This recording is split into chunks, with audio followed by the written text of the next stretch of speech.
Assalamualaikum warahmatullahi wabarakatuh. Qala Rasulullah sallallahu alaihi wasallam, la yuhafidhu ala al-wudu illa mu'min.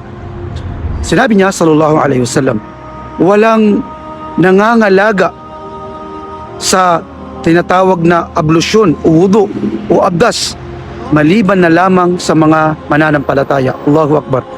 Kabilang mga kapatid sa Islam, sa katangian ng isang mananampalataya ay palagian siyang nag-aalay ng abdas o yung tinatawag na wudu.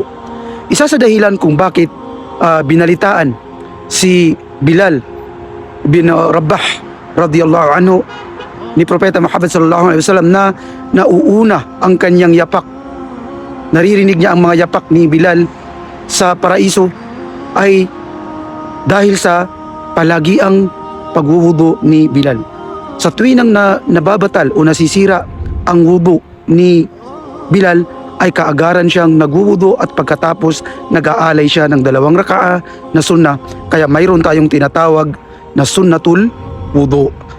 Wallahu a'lam wa sallallahu ala nabina Muhammad wa ala alihi wa sahbihi ajma'in. Wassalamu alaikum warahmatullahi wabarakatuh.